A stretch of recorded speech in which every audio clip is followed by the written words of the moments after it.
Welcome to resource point. आज अभी हम लोग डिस्कस करने वाले हैं वीज़न ऐसी करंट अफेयर्स जो कि हमारी जून मंथ की चल रही है, जिसमें कि हम लोग यहाँ पे साइंस एंड टेक देखने वाले। साइंस एंड टेक स्टार्ट करते हैं, जिसमें सबसे पहले देखें कि स्पेस प्रोग्राम जो हमारे इंडिया की है उसमें प्राइवेट सेक्टर का इंक्लूजन हो रहा है, तो इसके बारे में डिटेल्स में देखें। काफ़ी अच्छी आर्टिकल ये। नेक्स्ट यहाँ पे ग्रीन हाइड्रोजन के बारे में दिया गया है, और फिर उसके बाद फूड सेफ्टी देखेंगे, और जितनी भी एक शॉर्ट न्यूज़ है उसे हम लोग कवर करेंगे। तो इस बार साइंस एंड टेक में ज़्यादा टॉपिक नहीं है, तो इसे मैं पहले कवर कर लेती हूँ, ठीक है। तो चलिए स्टार्ट करते हैं। सबसे पहले देखते हैं कि हमारे स्पेस प्रोग्राम में प्राइवेट सेक्टर को यहाँ पे इंक्लूड किया जा रहा है, तो क्या न्यू बातें हैं यहाँ पे। सबसे पहले देखिए, न्यूज़ में इसलिए है क्योंकि रिसेंटली प्राइम मिनिस्टर के द्वारा कहा गया है कि high participation of private sectors अब यहाँ पे स्पेस प्रोग्राम में होने वाला है, और एक इवेंट का यहाँ पे इनाग्रेशन हुआ है अहमदाबाद में, जिसका नाम है Indian space national space promotion and authorisation centre. तो ये इन स्पेस कहा जा रहा है, जिसके तहत ये देखा जा रहा है कि हमारे स्पेस प्रोग्राम में प्राइवेट सेक्टर का भी यहाँ पे हाथ रहेगा। तो ये जब फॉर्मेशन हो रही है इन स्पेस, कहने का मतलब है कि स्पेस सेक्टर में अब यहाँ पे प्राइवेट सेक्टर के लिए भी एक न्यू डोर ओपन हो गया है, और अब यहाँ पे 40 प्रपोजल मिला है हमें प्राइवेट सेक्टर से और एकेडमिया से, जो कि यहाँ पे डिफरेंट एक्टिविटीज़ करेंगे स्पेस सेक्टर को लेकर। जैसे कि मान लीजिए कि लॉन्च व्हीकल की मैन्युफैक्चरिंग भी हमारे देश में होगी, साथ ही सैटेलाइट जो कि यहाँ पे हर तरीके का होगा, अर्थ ऑब्जर्वेशन तक का, यहाँ पे जो भी एप्लीकेशंस वगैरह बनाना होगा वो सब कुछ यहीं पे होगा। साथ ही यहाँ पे 5 प्राइवेट सैटेलाइट है जो कि टेस्ट किया गया है इसरो की फैसिलिटीज़ को। 4 स्टूडेंट सैटेलाइट है जिसको कि अभी PSLV C51 के तहत इसको लॉन्च भी किया गया है। हैदराबाद की ध्रुव स्पेस प्राइवेट लिमिटेड है, और बेंगलोर की यहाँ पे Digantara research and technology private limited है, जिनको ऑथराइज़ किया गया है इन स्पेस के साथ कि वो यहाँ पे PSLV C53 के साथ लॉन्च करेंगे। टाटा प्ले भी है, जिनका एक MOU भी साइन हुआ है NSIL के साथ, जिसमें कि कहा गया है कि जो भी यहाँ पे कम्युनिकेशन सैटेलाइट जैसे GSAT-24 है, इसकी यहाँ पे जो भी कैपेसिटी है उसको यूटिलाइज़ करने के लिए यहाँ पे काम करेंगे। साथ ही जो इसरो के द्वारा बनाया गया है और लॉन्च किया जा रहा है यहाँ पे एरेना स्पेस के द्वारा। साथ ही इससे क्या होगा कि एक अच्छा खासा इकोसिस्टम बन पाएगा, जिससे कि हमारे देश को काफ़ी हद तक यहाँ पे मदद मिल पाएगी, और हम लोग और भी ज़्यादा लीड कर पाएंगे स्पेस की फील्ड में, स्पेस इंडस्ट्री की फील्ड में, जो कि एक ह्यूज कंट्रीब्यूटर होगा हमारे इकॉनमी का। अभी भी आप लोग को पता है कि हमारी जो इसरो है वो अच्छे जो हर एक कंट्री के स्पेस ऑर्गेनाइजेशन है उनको टक्कर देती है। जैसे नासा हो गया, जाक्सा हो गया, ठीक है, जापान का है जाक्सा। ओके, तो ये इससे आप समझ सकते हो कि हमारे देश को कितना अच्छा लीड मिलेगा। साथ ही आज की डेट में अगर देखें तो इंडिया में आप देखो कि ओनली यहाँ पे 2% हमारे ग्लोबल स्पेस इकॉनमी में खर्च होता है, जो कि US का अगर डॉलर देखें तो 447 बिलियन है, और एक्सपेक्ट किया जा रहा है कि 2040 तक ये $1 ट्रिलियन तक होने वाला है। अब देखते हैं कि प्राइवेट सेक्टर की इंक्लूजन तो हो रही है हमारे स्पेस प्रोग्राम में, लेकिन इससे क्या एडवांटेजेस होगा। सबसे पहले आप देखिए कि जितनी भी कॉस्ट थी सबसे पहले यहाँ पे पब्लिक और सेक्टर ही यहाँ पे उठाती थी, इसरो के द्वारा ही सारे खर्चे किए जाते थे। अब अच्छी बात है कि एक और ऑर्गेनाइजेशन जुट रहा है जो कि प्राइवेट सेक्टर है, तो प्राइवेट सेक्टर में यहाँ पे पंक्चुअलिटी और पैसा, 2 चीज़ यहाँ पे इसके साथ आता ही है। तो इससे क्या होगा कि जो खर्चे हैं वो यहाँ पर कम हो जाएगा, ठीक है। स्टार्टअप्स वगैरह भी है जो कि स्पेस सेक्टर में काफ़ी अच्छे ढंग से यहाँ पे काम कर पाएंगे। फॉर एग्जांपल आप देखो, अग्निकूल है, स्काई रूट है, जो कि चेन्नई और हैदराबाद से है। ये अपने लॉन्च व्हीकल को डेवलप कर रहे हैं, और ये बिलीव किया जा रहा है कि इससे जो हमारी स्पेस लॉन्चिंग है वो और भी ज़्यादा सस्ती हो जाएगी।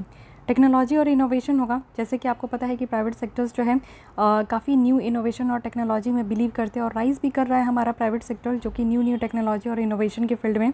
जैसे कि हैदराबाद बेस्ड एक स्टार्टअप है ध्रुव स्पेस, जो कि हाई टेक्नोलॉजी सोलर पैनल के साथ काम कर रहे हैं, यानी कि सैटेलाइट में अब यहाँ पे सोलर पैनल होगा। और दिगंतारा जो कि अनदर यहाँ पे स्पेस स्टार्टअप है, जो कि ट्राई कर रहे हैं कि जो भी वेस्ट है, यानी कि आपको पता है कि जितने भी सैटेलाइट लॉन्च होती है और उसके बाद बहुत सारे डेब्रिस हो गए, स्पेस डेब्रिस एक अलग ही कॉज ऑफ कंसर्न है, जिसके बारे में और इस टॉपिक पे काफ़ी ज़्यादा काम किया जा रहा है कि हम लोग धरती के कचरे को साथ हटा ही रहे, साथ साथ स्पेस में भी जो कचरे हैं उसको भी हटाने का काम कर रहे हैं। तो वो भी काम यहाँ पे किया जाएगा कि स्पेस में जो मैप बेस्ड है ये भी ट्राई किया जाएगा यहाँ पे दिगंतारा के द्वारा। साथ ही इन्वेस्टमेंट और कैपेसिटी डेवलपमेंट बेटर तरीके से हो पाएगा। प्राइवेट सेक्टर फैसिलिटेट्स करती है इन्वेस्टमेंट की, टेक्नोलॉजी डेवलपमेंट में बेटर इन्वेस्टमेंट हो, साथ ही कैपेसिटी बिल्डिंग हो पाएगी, स्पेस में बेटर तरीके से हम लोग एक्सप्लोर कर पाएंगे। इट मीन्स कि प्लानिनेटरी एक्सप्लोरेशंस और ज़्यादा बेटर हो जाएगा। हार्वेस्टिंग टैलेंट पूल, आपको जैसे कि पता है कि अब यहाँ पे बेटर तरीके से और भी टैलेंट्स यहाँ पे निकल कर आएंगे, तो हम लोग एक अपॉर्चुनिटी के लिए यहाँ पे सर्च करेंगे। साथ ही यहाँ पे प्राइवेट एंटिटीज़ के पार्टिसिपेशन से क्या हो पाएगा कि यहाँ पे जो टैलेंट पूल अवेलेबल है हमारे इसरो के बाहर, यानी कि इंडियन स्पेस रिसर्च ऑर्गेनाइजेशन के बाहर भी बहुत सारे ऐसे टैलेंट हैं, बहुत सारे ऐसे यूथ हैं जो कि स्पेस के फील्ड में रिसर्च करना चाहते हैं, कुछ न्यू डेवलप करना चाहते हैं, तो उनको भी अब मौका मिल पाएगा कि वो भी यहाँ पे इसका पार्ट बन पाएंगे। साथ ही ट्रांसपेरेंसी एंड अकाउंटेबिलिटी निकल कर आएगी। जैसे यहाँ पे number of stakeholders expand होगा, जैसे जैसे प्राइवेट एंटिटीज़ पार्टिसिपेट करते हैं, तो इससे क्या हो पाएगा ना कि इस सेक्टर में ज़्यादा से ज़्यादा ट्रांसपेरेंसी आएगी। इट मीन्स कि काम करने में पारदर्शिता रहेगी, हर एक चीज़ यहाँ पे क्लियर रहेगा। साथ ही बेटर अकाउंटेबिलिटी हो पाएंगे, यहाँ पे पब्लिक सेक्टर और प्राइवेट सेक्टर अपना अपना काम सही तरीके से कर पाएंगे। कॉम्पिटिटिवनेस है, लो कॉस्ट के साथ साथ आप देखो जो इनोवेशन और बेटर टैलेंट पूल जो हमारे देश के स्पेस में है, ये ज़्यादा से ज़्यादा इससे क्या हो पाएगा कि कॉम्पिटिटिवनेस जो है एक हमारे देश में भी निकल कर आएगा, और साथ ही साथ हम लोग दूसरे कंट्री के साथ भी यहाँ पे कॉम्पीट कर पाएंगे। और साथ ही फिल कम्युनिकेशंस इंफ्रास्ट्रक्चर डेफिसिट, हमारे यहाँ जो मेनली इंफ्रास्ट्रक्चर की कमी है वो भी चीज़ यहाँ पे फुलफ़िल हो पाएगी। तो ये सारे यहाँ पे आप देख सकते हो। साथ ही साथ यहाँ पे इंफ्रास्ट्रक्चर होगा जिसमें कि बेटर एक इंटरनेट डिलीवरी भी होगा और स्पेस बेस्ड यहाँ पे सोल्यूशन भी मिलेगा। सो ये सारे एडवांटेजेस है जो कि हम लोग देख रहे हैं कि अगर प्राइवेट सेक्टर को हम लोग इंक्लूड करते हैं तो। लेकिन फिर भी आप देखो कि स्पेस सेक्टर में अगर हम लोग प्राइवेट एंटिटीज़ को इतना ओपन डोर दे रहे हैं तो इसका कॉज ऑफ कंसर्न भी हमें समझना होगा। जैसे कि आपको पता है कि प्राइवेट कंपनीज़ की अपनी एक मेंटालिटी होती है कि जहाँ पे भी वो जाते हैं अपने हाथ में सारा पावर ले लेते हैं, यानी कि मोनोपोलिजाइजेशन हो सकता है स्पेस टेक्नोलॉजी का। क्योंकि आपको पता है कि स्पेस टेक्नोलॉजी जो है ये काफ़ी एक्सपेंसिव है और इसमें हेवी इन्वेस्टमेंट करने की ज़रूरत है। और इसमें आप देख सकते हो कि बहुत ही कम यहाँ पे रिच कॉर्पोरेट्स है जो कि यहाँ पे इन जो भी ज़रूरत है स्पेस फील्ड में वो यहाँ पे प्रोवाइड कर पाएंगे। तो ऐसा ना हो कि मोनोपोली वाला, यानी कि सारे पावर एक ही आदमी के पास और एक ही कंपनी के पास हो जाए और प्राइवेट सेक्टर अपने हाथ में सारी पावर ले ले। साथ ही प्रॉफिट इंटरेस्ट भी है। प्राइवेट कंपनीज़ जो है आप जानते हो कि उनके सिर्फ माथे पर एक पंक्चुअलिटी पैसे के साथ साथ पी फॉर प्रॉफिट भी आता है। उनको लगता है जहाँ पे उनको प्रॉफिट हो रहा है वो वहीं पे इन्वेस्ट करते हैं। अगर उनको ज़रा सा भी लॉस देखने को मिल रहा होगा तो वो यहाँ से पुल आउट भी कर जाते हैं। तो ऐसा ना हो कि वो पार्टिसिपेट करें और उनको फ़ायदा ना हो तो वो यहाँ पे इसरो को छोड़ के पुल आउट कर दें। थर्ड है इंटेलेक्चुअल प्रॉपर्टी इशू हो जाएगा। प्राइवेट सेक्टर पर्टिकुलरली कंसर्न होते हैं कि कैसे वो जो है इंटेलेक्चुअल प्रॉपर्टी को शेयर करेंगे किसी भी प्रोडक्ट का जो भी यहाँ पे उनके द्वारा डेवलप किया जाता है। बट करेंटली क्या है ना कि इंटेलेक्चुअल प्रॉपर्टी जो सेंट्रिक पॉलिसी है स्पेस सेक्टर में वो अभी तक कुछ ऐसा एग्जिस्ट नहीं है, कोई ऐसा कानून नहीं है। तो मे बी इसको लेकर कल को चल के कहीं ना कहीं प्रॉब्लम अराइज हो सकती है। नेशनल सिक्योरिटी की बात निकल कर आती है। यहाँ पे कंसर्न है कि जो प्राइवेट प्लेयर्स है वो यहाँ पे क्रिटिकल जो नेशनल सिक्योरिटी इन्फॉर्मेशन है उसको लीक कर सकते हैं। आप देखो इसरो में क्या है कि अभी तक हमें कुछ नहीं पता चलता है कि आगे आने वाले दिनों में इसरो का क्या क्या प्लान है। जो मेजर यहाँ पे मिशंस होते हैं उसके बारे में सिर्फ ओवरव्यू दिया जाता है, बाकी इंटरनल जो इन्फॉर्मेशन होते हैं वो बहुत ही ज़्यादा सिक्योर होता है। क्योंकि आप देखो जो भी सैटेलाइट लॉन्च किए जाते हैं वो हमारे नेशनल सिक्योरिटी को ध्यान में रख के किए जाते हैं। क्या पता अब यहाँ पे प्राइवेटाइजेशन कर रहे हैं, sorry this is not about privatisation. हम लोग प्राइवेट सेक्टर को पार्टिसिपेशन के लिए अगर हम लोग यहाँ पे बुला रहे हैं तो कहीं ना कहीं से कुछ ना कुछ हमारे नेशनल सिक्योरिटी की जो एक क्रिटिकल इन्फॉर्मेशन होती है वो कहीं लीक ना हो जाए, इस बात की डर रहेगी। साथ ही पॉलिसी बॉटलनेक ना हो जाए। इंडिया में आपको पता है कि एक प्रॉपर पॉलिसी नहीं है, स्पेस लॉ ही नहीं है हमारे लिए, लेकिन बिना कानून के हम लोग यहाँ पे दूसरे सेक्टर को परमिशन दे दिए है कि आप आओ और यहाँ पे काम करो। लेकिन किस तरीके से काम करना है काम में, मतलब कि आपको पता होना चाहिए कि अगर दो पार्टी मिलकर काम कर रहे हैं तो उनके बीच में प्रॉपर डिवीज़न होना चाहिए कि क्या क्या काम किसको किसको करना है। लेकिन अभी तक ऐसा कुछ कानून हमारे यहाँ है नहीं स्पेस सेक्टर का। तो यहाँ पे प्राइवेट सेक्टर जब आएंगे तो उनके लिए क्या प्रॉपर काम रहेगा ये भी डिफाइन नहीं है। वे फॉरवर्ड में कहा वे फॉरवर्ड में देखते हैं, देखिए इनक्यूबेटर और ग्रांट प्रोग्राम कहा जा रहा है कि देख सबसे पहली बात है कि हमारे स्पेस टेक्नोलॉजी में रिसर्च एंड डेवलपमेंट की बहुत ज़्यादा ज़रूरत है। तो रिसर्च एंड डेवलपमेंट जैसा कि बहुत ही लंबा और कॉस्टली प्रोसेस है, तो अगर हम लोग इनक्यूबेटर वगैरह या ग्रांट प्रोग्राम वगैरह सेटअप करते हैं तो इससे इस सेक्टर को काफ़ी हद तक जो है सपोर्ट मिल पाएगा। यानी कि जब इनिशियल स्टार्टिंग पीरियड में जो रिसर्च एंड डेवलपमेंट फेज़ होगा, धीरे धीरे क्या होगा कि इससे हमारे एंटरप्रेन्योरशिप्स इंप्रूव हो पाएंगे और इन्वेस्टर पार्टिसिपेशन बेटर हो पाएगा। तो इसलिए फाइनली अगर आप देखोगे तो स्टार्टअप्स की जो सक्सेस रेट है प्राइवेट पार्टिसिपेशन से, तो ये बेटर है और अच्छा हो पाएगा। स्पेस क्वालिफिकेशन की बात की जा रही है कि स्पेस क्वालिफिकेशन कहने का मतलब है कि जो कॉन्सेप्ट है डिमॉन्स्ट्रेशन करने का टेक्नोलॉजीज़ का, तो उसको टेस्ट करना और प्रूव करना। बट अगर हम लोग देखें ड्यू टू हायर कॉस्ट, जो कि मोस्ट ऑफ द जो स्टार्टअप्स है वो अफोर्ड नहीं कर पाते हैं, तो इसलिए इसरो के साथ जो लॉन्चिंग पेलोड है ये इसमें काफ़ी हेल्प हो पाएगा।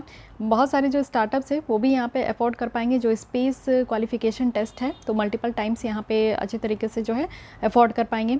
साथ ही इंटेलेक्चुअल प्रॉपर्टी सेंट्रिक पॉलिसी होना चाहिए। कहा जा रहा है कि अब हमें एक रिफॉर्म लाने की ज़रूरत है जहाँ पे एक बेटर पॉलिसी लाए और जो इंटेलेक्चुअल प्रॉपर्टी राइट से रिलेटेड जो भी पॉलिसी है उसको डिफाइन करना चाहिए। लेजिस्लेटिव फ्रेमवर्क की तो ज़रूरत है ही, अब हमें एक रोबोस्ट लेजिस्लेटिव फ्रेमवर्क की ज़रूरत है स्पेस के फील्ड में, जिससे कि यहाँ पे दो लोग जब साथ में काम कर रहे हैं, प्राइवेट प्लस पब्लिक यहाँ पे पार्टिसिपेशन है, तो इससे हमारा जो है एक आगे आने वाले दिनों में स्पेस फील्ड में सस्टेनेबल और इंक्लूसिव ग्रोथ हो, उसके लिए एक रोबोस्ट फ्रेमवर्क करने की ज़रूरत है। तो आप यहाँ पे कहा जा रहा है कि there are the areas of space utilisation, जिसमें कि बेस्ट यहाँ पे फुलफिल किया जा सकता है प्राइवेट सेक्टर के द्वारा, और कुछ एरिया है जो कि यहाँ पे बेस्ट फुलफिल किया जा सकता है पब्लिक सेक्टर के द्वारा। तो एक रिलेशनशिप अगर हम लोग दोनों के बीच में देखें तो सिम्बायोटिक होना चाहिए, ना कि पैरासिटिक होनी चाहिए। ओके, इसी के साथ देख लेते हैं और भी बातें बताई जा रही है कि और क्या रिफॉर्म्स है जिससे कि हम लोग प्राइवेट प्लेयर्स को स्पेस सेक्टर्स में यहाँ पे प्रमोट कर सकते हैं। तो NSIL है जो कि न्यू स्पेस इंडिया लिमिटेड कहा जा रहा है, ये हमारे देश का पहला पब्लिक सेक्टर अंडरटेकिंग है स्पेस सेक्टर में, और कमर्शियल आर्म भी है हमारे इसरो का, जिसका एम था कि स्पेस बेस्ड जो भी सर्विस वगैरह है ना उसको यहाँ पे प्रोडक्शन करना और मार्केटिंग करना। इससे क्या हो पाएगा कि आगे आने वाले दिनों में जो कोलैबोरेशन है स्टार्टअप्स के साथ, प्राइवेट सेक्टर्स के प्लेयर्स के साथ, वो बेटर हो पाएगा। सेकंड है कि यहाँ पे ड्राफ्ट स्पेसकॉम पॉलिसी 2020 है, तो इसका एम है कि जो जिस तरीके से डिमांड स्पेस बेस्ड जो कम्युनिकेशन रिक्वायरमेंट की बढ़ते जा रही है उसी को देखते हुए आगे भी बढ़ना है। साथ ही अगर हम लोग देखें तो यहाँ पे कहा जा रहा है कि प्राइवेट प्लेयर्स का स्पेस सेक्टर्स में क्या रोल रहेगा। तो दो तरीके की बातें कही जा रही है, अप स्ट्रीम अपॉर्चुनिटी देख लेते हैं और डाउन स्ट्रीम अपॉर्चुनिटी देख लेते हैं। तो अप स्ट्रीम में कहा जा रहा है कि प्राइवेट सेक्टर आएंगे तो इससे रिसर्च और डेवलपमेंट जो है ऑर्बिटल सिस्टम में, लॉन्च व्हीकल में, सैटेलाइट प्रपोजल में बहुत बेटर हो पाएगा। साथ ही इंफ्रास्ट्रक्चर भी क्रिएट हो पाएगा जिससे कि एक डाउन स्ट्रीम जितने भी प्लेयर्स थे वो सस्टेन कर सके। की प्लेयर्स कहाँ कहाँ हैं, तो ये आप देख सकते हो कि सैटेलाइट प्रपोजल सिस्टम में है, अंगीकूल कॉस्मोस है, 3D प्रिंटेड लॉन्च व्हीकल है, तो ये सब जगह है। डाउन स्ट्रीम में कहा जा रहा है कि टेरेस्ट्रियल जो वैल्यू क्रिएशन है, जैसे कि वेदर हो गया, क्लाइमेट मॉनिटरिंग करना है, स्टेट सैटेलाइट यहाँ पे कम्युनिकेशंस है, ब्रॉडकास्टिंग है, सेलेक्टेड GIS अनेबल सर्विस वगैरह है, यहाँ पे देखना होगा। और की प्लेयर्स भी यहाँ पे नाम दिया गया है। ओके, साथ ही यहाँ पे अगर हम लोग इन स्पेस के बारे में देखें तो Indian national space promotion and authorisation centre है, ये एक ऐसा बॉडी है जो कि ऑटोनोमस है, सिंगल विंडो नोडल एजेंसी है, और ये फॉर्म किया गया है जिससे कि हमारे देश में जो नॉन गवर्नमेंटल प्राइवेट एंटिटीज़ है यहाँ पे प्रमोट हो सके, ऑथराइज़ किया जा सके, मॉनिटर और सुपरवाइज़ किया जा सके। इसमें मैंडेट और फंक्शंस कहा जा रहा है कि जो स्पेस इंफ्रास्ट्रक्चर है उसको शेयर करने के लिए, जो कि यहाँ पे इसरो के अंडर कंट्रोल है, इस्टेब्लिशमेंट हो पाएगा टेम्प्रेरी फैसिलिटीज़ जो कि यहाँ पे इसरो के अंडर में है, इस्टेब्लिशमेंट हो पाएगी न्यू स्पेस इंफ्रास्ट्रक्चर और फैसिलिटीज़, और साथ ही जो डिसीजन है इन स्पेस का वो फाइनल होगा और ये बाइंडिंग होंगे सारे स्टेक होल्डर्स में, जिसमें कि इसरो भी आता है। साथ ही कंपोजिशन की बात करें तो इन स्पेस जो है इसमें चेयरमैन होंगे, टेक्निकल एक्सपर्ट होंगे स्पेस एक्टिविटीज़ के, सेफ्टी एक्सपर्ट होंगे, साथ ही यहाँ पे आपके मेंबर्स होंगे जो कि प्राइम मिनिस्टर के ऑफिस के हैं, और मिनिस्ट्री ऑफ एक्सटर्नल अफेयर्स होंगे। Okay, so guys this is all about private sector in space programme of India. In space भी है, तो इसके बारे में यहाँ पे डिटेल्स में हमने देखा कि क्या क्या एडवांटेजेस है, रोल क्या है प्राइवेट सेक्टर का, साथ ही यहाँ पे अदर रिफॉर्म्स क्या क्या किया गया है। तो ईच एंड एवरी टॉपिक्स जो कि इसके अंदर हम लोगों ने डिस्कस किया। आइए अब नेक्स्ट आर्टिकल की तरफ बढ़ते हैं जो कि है ग्रीन हाइड्रोजन। रिसेंटली एक रिपोर्ट आया है जिसका नाम है green hydrogen opportunities for deep decarbonisation in India, जो कि नीति आयोग के द्वारा ये रिपोर्ट रिलीज़ की गई है। अब इसमें हाईलाइट किया गया है कि ग्रीन हाइड्रोजन काफ़ी क्रिटिकल होगा, क्योंकि हम लोग ये डिसाइड किए हैं कि नेट ज़ीरो एम्बिशन हमारा कब तक है, तो 2017 तक है।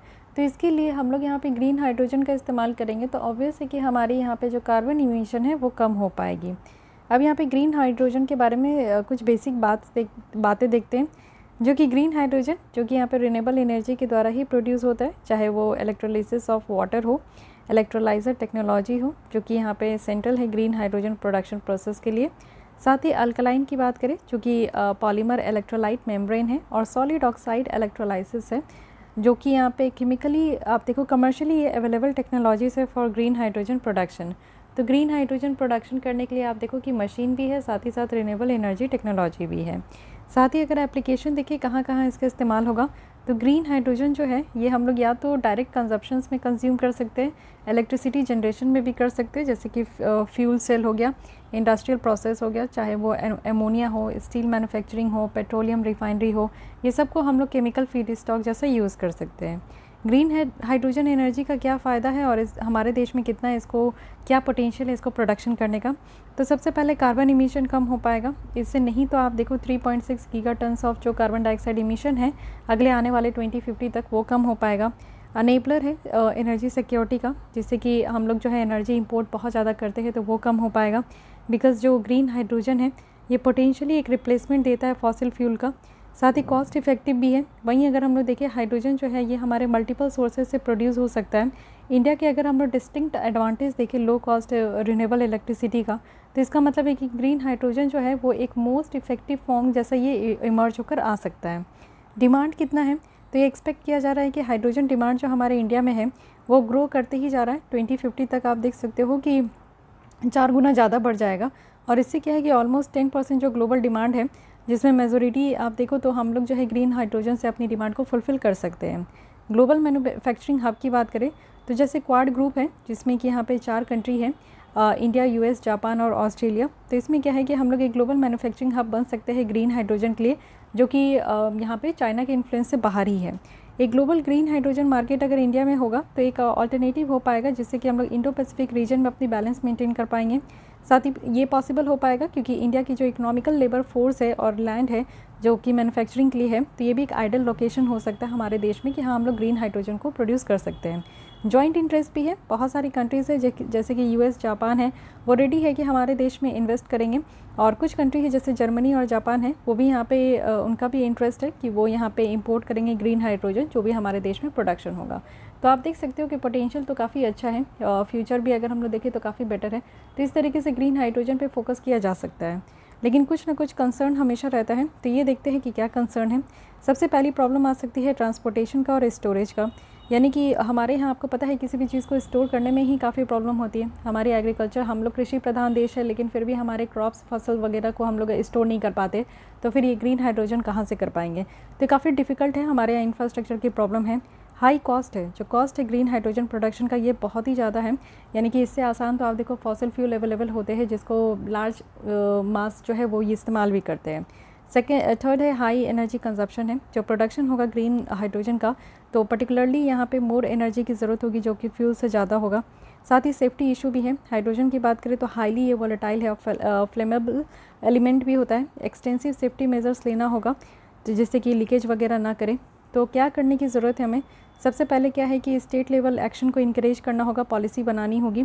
कैपेसिटी बिल्डिंग और स्किल को यहाँ पे डेवलप करने की ज़रूरत है। जो कैपेसिटी बिल्डिंग है उसे इनकरेज करना है, स्किल डेवलपमेंट प्रोसेस यहाँ पे इनकरेज करना है। साथ ही फिनेंशियल मैकेनिज्म है कि ये बहुत ही हाई कॉस्ट प्रोडक्शन है, तो इसमें हम लोग को एडिक्वेट फिनेंशियल मेजर्स लेकर आना होगा, जैसे कि प्रोडक्शन लिंक्ड इंसेंटिव्स है। सरकार को ये कहना होगा कि जितना हम लोग ग्रीन हाइड्रोजन की प्रोडक्शन कर रहे हैं उस प्रोडक्शन में हमें जो है इंसेंटिव्स दिया जा सके। साथ ही यहाँ पे क्या है कि हमें इलेक्ट्रोलाइज़र जो मैन्युफैक्चरिंग है उसको इंकरेज करने की ज़रूरत है, जिससे कि रिसर्च डेवलपमेंट में यहाँ पे इन्वेस्ट हो सके।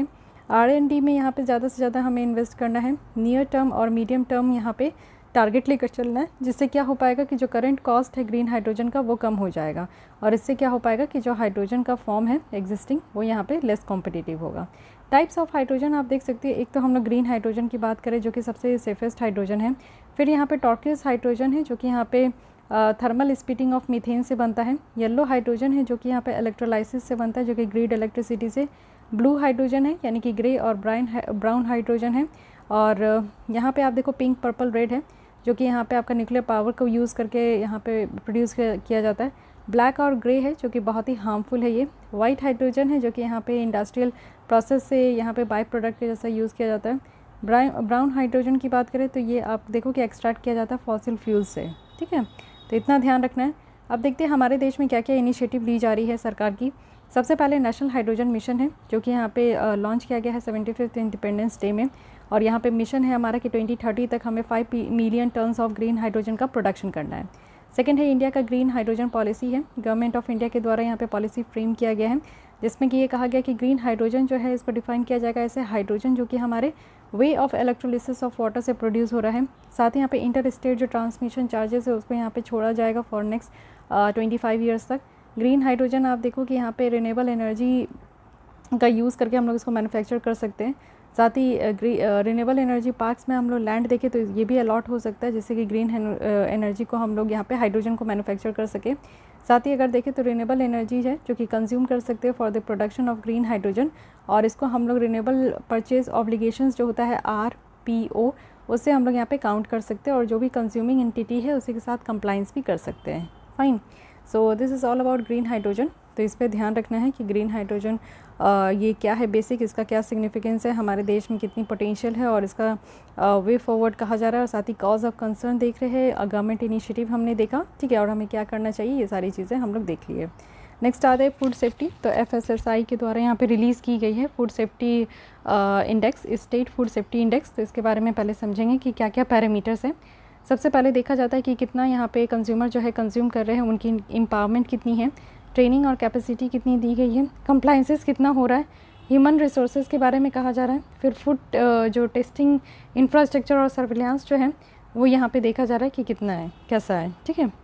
तो अगर स्टेट फूड सेफ्टी इंडेक्स की बात करें तो एक साल में एक बार इसको रिलीज़ किया जाता है, 2018 से ये स्टार्ट हुआ है। साथ ही इसका एम है कि स्टेट लेवल पे और यूनियन टेरिटरीज़ में इंकरेज करना कि वो अपनी परफॉर्मेंस को जो फूड सेफ्टी इकोसिस्टम है उसके बेसिस पे यहाँ पे इम्प्रूव करें। फाइंडिंग क्या क्या है, फाइंडिंग है कि लार्ज स्टेट में देखें तो तमिलनाडु टॉप में है, स्मॉल स्टेट में देखें तो गोवा टॉप में है, यूनियन टेरिटरीज़ में देखें तो जम्मू एंड कश्मीर टॉप में, उत्तराखंड, त्रिपुरा, लद्दाख है जो कि इम्प्रूव कर रहा है अपना रैंकिंग, ठीक है। अब देखते हैं FSSAI के द्वारा के बारे में, food safety and standard authority of India. तो इनका यहाँ पे फंक्शन है कि सबसे पहले रेगुलेशन बनाना, कुछ कानून बनाइए कि जिसके थ्रू हमारे देश में जो फूड है और सिस्टम जो है उसको यहाँ पे स्ट्रॉन्ग कर सके। कुछ मैकेनिज्म और गाइडलाइंस लेकर आना है कि जैसे सर्टिफाइड बॉडीज़ हो हमारे देश में। साथ ही साइंटिफिक एडवाइस देना है, टेक्निकल सपोर्ट देना है सेंट्रल गवर्नमेंट और स्टेट गवर्नमेंट को कि वो कैसे पॉलिसी वगैरह बनाए जिसके तहत फूड सेफ्टी मिल सके लोगों तक और न्यूट्रिशंस फूड यहाँ पे पहुँच सके। साथ ही कलेक्ट करना है डेटा जो कि फूड कंजप्शन की कितनी यहाँ पे फूड कंजप्शंस हो रही है, कंटामिनेशन ऑफ फूड कितना है या फिर वेरियस कंटामिनेंट्स देखा जा रहा है फूड प्रोडक्ट्स में, ये सारी चीज़ें देखने को मिल रहा है। साथ ही इन्फॉर्मेशन नेटवर्क यहाँ पे क्रिएट करना है और कि कितने कंज्यूमर्स है, पंचायत कितने हैं, कहाँ कहाँ कितना फूड जो है वो डिस्ट्रीब्यूट करने का सारा डेटा होना चाहिए। साथ ही कंट्रीब्यूट करना है इंटरनेशनल टेक्निकल स्टैंडर्ड्स के डेवलपमेंट में जो कि फूड सैनिटरी और फाइटोसैनिटरी स्टैंडर्ड को लेकर है। कंसर्न क्या क्या है, कंसर्न कहा जा रहा है कि फूड टेस्टिंग लैब जो है जितनी होनी चाहिए उतनी है नहीं। नॉर्थ में 28 है, वेस्ट में यहाँ पे 25 है, 24 यहाँ पे साउथ है, 5 यहाँ पे ईस्टर्न रीजन में है, तो बहुत ही कम है। इन्वायरमेंट और क्लाइमेट चेंज को देखते हुए अगर हम लोग यहाँ पे बात करें तो बहुत ही ज़्यादा इन्वायरमेंटल पॉल्यूशन है, क्लाइमेट चेंज है, जिसका इम्पैक्ट यहाँ पे हमें फसलों में दिख रहा है कि एक्सेसिव फर्टिलाइजर्स का यूज़ हो रहा है और उसके कारण ही ये सारी परेशानी हो रही है। तो फूड क्वालिटी यहाँ पे जो है सप्रेस हो रहा है, डिटोराइट हो रहा है। न्यू और इमर्जिंग वेरिएंट और एंटीबायोटिक रेसिस्टेंस की बात करें तो क्योंकि बहुत ज़्यादा म्यूटेशन हो रहा है जिससे कि आप देखो कि प्लांट डिजीज़ जो है उसके नए नए प्रकार निकल कर आ रहे हैं। साथ ही यहाँ पे कंज्यूमर प्रेफरेंस और हैबिट्स भी चेंज हो रहा है। आपको पता है आज के डेट में पिज़्ज़ा, बर्गर ये सब खाने में ज़्यादा लोग माहिर है रैदर दैन जो रोटी सब्जी हमारी ट्रेडिशनल फूड आइटम्स चलती थी। बर्डन है पॉपुलेशन का, जिस तरीके से पॉपुलेशन बढ़ते जा रहे हैं, अर्बनाइजेशन होते जा रहा है, उस तरीके से यहाँ पे लोगों को फीड करना भी एक अलग ही चैलेंज है। Way to maintain food safety है तो ये हमारे यहाँ गुड मैन्युफैक्चरिंग प्रैक्टिस होनी चाहिए। साथ ही सैनिटेशन की यहाँ पे बात की गई है कि स्टैंडर्ड ऑपरेटिंग प्रोसीजर होना चाहिए कि कैसे यहाँ पे कंटेमिनेशन को दूर करना है और जो मिलावटी प्रोडक्ट है उसको भी दूर करना है। गुड हाइजीन प्रैक्टिस होनी चाहिए। जनरली आप देखो जहाँ पे भी मैन्युफैक्चरिंग हो रही है वो यूनिट यहाँ पे नीट एंड क्लीन हो। गुड हैंडलिंग प्रैक्टिस होनी चाहिए। साथ ही यहाँ पे hazard analysis critical control point हो जिसमें कि यहाँ पे सेफ्टी ऑफ फूड पे काम कर सके। फूड इरेडिकेशन होना चाहिए यानी कि एक एप्लीकेशन है जिससे कि देखिए कि सेफ्टी वगैरह जो है वो इम्प्रूव हो सके। सो ये सब सारे बेसिक पॉइंट्स हैं। इसके अलावा हम लोग देख लेते हैं कि बहुत सारे इनिशिएटिव्स है जो कि फूड सेफ्टी को लेकर है। सबसे पहले ईट राइट फूड है यानी कि इसमें जो है सही तरीके से खाना खाना है। Blissful hygiene offering to God है यानी कि इसमें जो पूजा करने का जो जगह है उसको इनक्रेज किया जा रहा है कि अडॉप्ट करना है और फूड सेफ्टी और हाइजीन यहाँ पे मेंटेन करना है। साथ ही हाइजीन रेटिंग ऑफ रेस्टोरेंट कहा जा रहा है कि यूनिवर्सल सिस्टम रिकॉग्नाइज किया गया है ऑल ओवर इंडिया, जिसमें कि एक सिंगल बेंचमार्क रखा गया है कि सारे फ्रेश फूड बिजनेसेस अवेलेबल कराया जाए। Okay, level of food safety standard आप देख सकते हो यहाँ पे रखा गया है कि सबसे पहले कंपनी स्टैंडर्ड है, उसके बाद नेशनल लेवल की स्टैंडर्ड है उसको पास करना है, उसका रीजनल स्टैंडर्ड है और उसको पास करना है, फिर इंटरनेशनल स्टैंडर्ड है जो कि WTO और जो यहाँ इंटरनेशनल ऑर्गेनाइजेशन ऑफ स्टैंडर्ड है उनकी तरफ से दिया गया है। Fine, so this is all about food safety article, इसको भी ध्यान रखिएगा। अब आते हैं देखते हैं छोटे छोटे आर्टिकल जो कि एग्जाम पॉइंट ऑफ व्यू से इंपॉर्टेंट है, उसे हम लोग डिस्कस कर सकते हैं। 5G open radio access network है, यहाँ पे centre for development of telematics है। यहाँ पे क्या है कि एक एग्रीमेंट यहाँ पे साइन हुआ है 5G ओपन रैन के लिए, ठीक है। तो रैन क्या है, एक क्रिटिकल टेक्नोलॉजी ये प्रोवाइड करेंगे जिससे कि यूज़र्स वगैरह को कनेक्ट कर पाएंगे मोबाइल नेटवर्क के साथ। करेंट जो रैन टेक्नोलॉजी है ना, ये इंटीग्रेटेड प्लेटफॉर्म में यहाँ पे प्रोवाइड किया गया है, दोनों को, हार्डवेयर के लिए भी सॉफ्टवेयर के लिए भी। आइडिया जो है ओपन रैन होना चाहिए, इससे क्या होगा कि ऑपरेटर जो है वो यहाँ पे कंपोनेंट को मिक्स एंड मैच कर पाएंगे डिफरेंट वेंडर से। तो ओपन रैन से क्या होगा ना कि मल्टी सप्लायर रैन सॉल्यूशंस यहाँ पे क्रिएट होगा, जिससे कि जो अलग अलग होते हैं हार्डवेयर और सॉफ्टवेयर अलग अलग होते हैं, इनका ओपन इंटरफेस अलग अलग होता है, ये यहाँ पे आपका सब ऑफर होगा कि अलग अलग हो।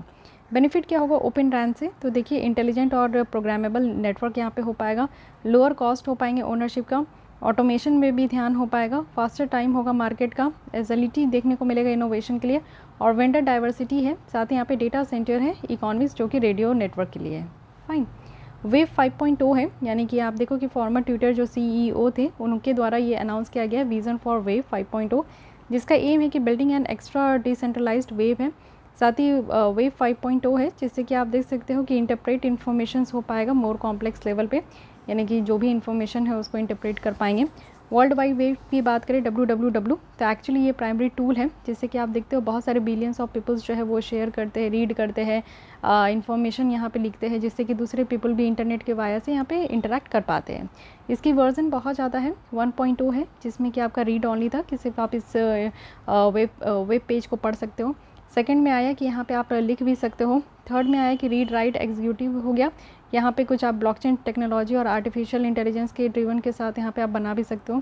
4.0 हो गया कि यहाँ पे सर्विस भी मिला है कि आप जो है यहाँ पे ये ऑटोनोमस प्रोएक्टिव सेल्फ लर्निंग भी है, और फुल्ली ये मैच्योर सिमेटिक भी है, यानी कि यहाँ पे रीजनिंग टेक्नोलॉजीज़ वगैरह भी है, ठीक है। अब 5.0 क्या हो गया, तो 5.0 में यहाँ पे एक्स्ट्रा डिसेंट्रलाइज्ड वेब बना दिया गया है, ठीक है, यानी कि यहाँ पे कनेक्टिविटी आपको देखने को मिलेगा। सेंट्रलाइज नहीं है, सेंट्रलाइज क्या होता है कि पावर सब एक जगह होता है, डिसेंट्रलाइज कहने का मतलब है कि जैसे ये सेंट्रल गवर्नमेंट है, इनकी इसके साथ पावर जो है आपका हर एक स्टेट गवर्नमेंट में आपका जो है डिस्ट्रीब्यूट किया गया, तो उस तरीके से। लिक्विड मिरर ये टेलीस्कोप है, तो ये इंडिया का फर्स्ट और एशिया का लार्जेस्ट लिक्विड मिरर टेलीस्कोप है, ठीक है। उसके बाद यहाँ पे फास्ट रेडियो बर्स्ट है, तो फास्ट रेडियो बर्स्ट पहली बार 2007 में ये डिस्कवर किया गया था। एक्चुअली ये फास्ट रेडियो बर्स्ट क्या है, तो ये ब्राइट बर्स्ट है रेडियो वेव्स का, जो कि यहाँ पे मिली सेकेंड स्केल्स में ही ये देखने को मिलता है। रेडियो वेव जो कि आपको पता है एस्ट्रोनॉमिकली ऑब्जेक्ट जैसे चेंज मैग्नेटिक फील्ड चेंज होता है उसके साथ ही ये प्रोड्यूस्ड होता है, तो उसके बारे में। आर्टेमिस एकॉर्ड है, आर्टेमिस एकॉर्ड यहाँ पे इसका एम था कि जो ह्यूमंस है उनको वापस से मून में भेजना, मून सरफेस में बाय 2025, तो ये आर्टेमिस एकॉर्ड याद रखना है। इसमें UK, जापान, कनाडा है जिनके द्वारा ये एकॉर्ड को साइन किया गया है। फाइन, फिर है यहाँ पे कैपस्टोन, तो कैपस्टोन क्या है कि नासा के द्वारा इसको लॉन्च किया गया, एक क्यूबसैट है जो कि यहाँ पे स्पेस में फ्लाई करेगा, तो इसीलिए इसको ध्यान रखना है। नेक्स्ट है कैंसर क्योर, तो कैंसर क्योर भी किसका है, जो पेशेंट है USA में वो कम्प्लीटली क्योर हो चुके हैं एक particular kind of rectal cancer, जिसे मिसमैच रिपेयर डेफिशिट कैंसर कहते हैं, तो कैंसर से यहाँ पे क्योर हो चुके हैं, तो एक अपनी आप में बड़ी बात है। कैंसर मोस्ट कॉमन आप देखो कि यहाँ पे एंडोमेटेरियल कैंसर होता है, गैस्ट्रोइंटेस्टिनल कैंसर होता है, कोलोरेक्टल कैंसर होता है, तो ये सब है। जो भी लोग इस कंडीशन से सफ़र करते हैं ना, उसमें क्या होता है कि एक जीन की कमी होती है जो कि DNA में एक जो करेक्ट करना होता है वो यहाँ पे नहीं हो पाता है। फाइन, तो इसको यहाँ पे थोड़ा देख लीजिएगा। फाइन, कंट्री की first liquid nano urea plant है, तो इसको भी ध्यान रखना है, ये गुजरात में है। प्राइम मिनिस्टर जी के द्वारा ये बताया गया कि हमारे देश का पहला लिक्विड नैनो यूरिया प्लांट है। तो लिक्विड नैनो यूरिया एक पेटेंटेड केमिकल नाइट्रोजन फर्टिलाइज़र है जो कि डेवलप किया गया है नैनो बायोटेक्नोलॉजी रिसर्च सेंटर के द्वारा। ये वर्ल्ड का पहला नैनो यूरिया प्लांट है, ठीक है। तो ये छोटा सा प्लांट है, इसको याद रखना है। इससे क्या होगा कि एग्रीकल्चर प्रोड्यूस में फ़ायदा हो पाएगा। यूरिया का जो कंजप्शन एग्रीकल्चर सेक्टर में बहुत ज़्यादा हो रहा था वो कम हो पाएगा। साथ ही सिग्निफिकेंट रिडक्शन हो पाएगा, जो यूरिया का हम लोग इंपोर्ट वगैरह करते हैं और सरकार को जो सब्सिडीज़ देना पड़ता है वो भी नहीं देना होगा। सॉइल, वाटर और एयर पॉल्यूशन यहाँ पे कम हो पाएगा यूरिया के यूज़ से, और जो अंडरग्राउंड वाटर की जो क्वालिटी है वो भी इम्प्रूव हो जाएगी। हाई शेल्फ़ लाइफ हो पाएगा, जैसे कि यहाँ पे कोई भी मॉइस्चर से कांटेक्ट में नहीं आ पाएंगे, तो सेल्फ लाइफ यहाँ पे इंक्रीज़ हो जाएगा। फाइन। नैनो टेक्नोलॉजी का एग्रीकल्चर में यूज़ अगर हम लोग देखें तो फर्टिलाइज़र की डिलीवरी में माइक्रो न्यूट्रिएंट सप्लाई हो गया, इंसेक्ट पेस्ट मैनेजमेंट है, नैनो हर्बिसाइड्स है, नैनो फंजीसाइड्स है, नैनो सेंसरस है। तो इस तरीके से यहाँ पे फ़ायदा आपको देखने को मिलेगा।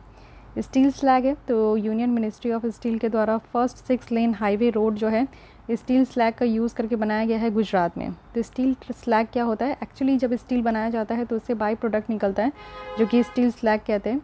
ये एग्रीकल्चर सेक्टर में यूज़ होता है क्योंकि इसमें जो है सॉइल एसिडिटी को करेक्ट करने के लिए इसका इस्तेमाल होता है। इसमें कुछ न्यूट्रिएंट्स होते हैं प्लांट के लिए, और ऑल्सो आप देखो कि सिलिकेट फर्टिलाइज़र भी होता है जिससे कि सिलिकॉन जो है वो प्लांट में प्रोवाइड कर सके। अदर जगह है कि हम लोग इसको स्टील स्लैग को हम लोग ट्रांसपोर्टेशन में यूज़ कर पाएंगे, इंडस्ट्री में, कंस्ट्रक्शन में, सीमेंट प्रोडक्शन में, वेस्ट वाटर में, वाटर ट्रीटमेंट में। फाइन। फिर है नेक्स्ट है मेलाइजेशन। एक्चुअली क्या है कि यहाँ पे अगर हम लोग स्टडी करें, जो fortified their meals with chemical process है, इसको यहाँ पे नेक्स्ट मेलाइजेशन कहते हैं। एक्चुअली ये मेथड है जैसे कि एंशिएंट पीपल जो मेसोमेरिका का है उनके द्वारा इसको जो है ये मेथड यूज़ किया जाता था। इसमें क्या है कि मेज़ जो होते हैं ना उसमें अमीनो एसिड होता है, कैल्शियम और विटामिन बी होता है, जिसको कि ह्यूमन बॉडी के द्वारा यहाँ पे यूटिलाइज़ किया जाता है। साथ ही इसमें क्या है कि कुछ सर्टेन जो टॉक्सिन्स हैं उसको एलिमिनेट किया गया है जो भी मेज़ में प्रेजेंट है। फाइन। सो गाइज़ यहाँ पे साइंस एंड टेक की सारी लेसन्स कंप्लीट हो गई है। ज़्यादा इंपॉर्टेंट तो था नहीं, बट ग्रीन हाइड्रोजन हो गया और जो प्राइवेट पार्टिसिपेशन है हमारे स्पेस सेक्टर में, ये 2 आर्टिकल काफ़ी इंपॉर्टेंट है साइंस एंड टेक में। ओके, सो गाइज़ आज के लिए बस इतना ही। फिर मिलती हूँ कल नेक्स्ट आर्टिकल के साथ। इन्वायरमेंट स्टार्ट करती हूँ, और हमारा सिर्फ 2 ही बच गया है, इन्वायरमेंट बच गया है और सोशल इशूज़ है। कल्चर की एक लेसन आएगी, वो आपका कंप्लीट हो जाएगा, उसी में मैं कंप्लीट करा दूँगी। बाकी ये 2 आर्टिकल आपके 2 टॉपिक आपका बच गया। ठीक है, आज के लिए बस इतना ही। मिलती हूँ कल इसी टाइम पे, तब तक के लिए थैंक यू।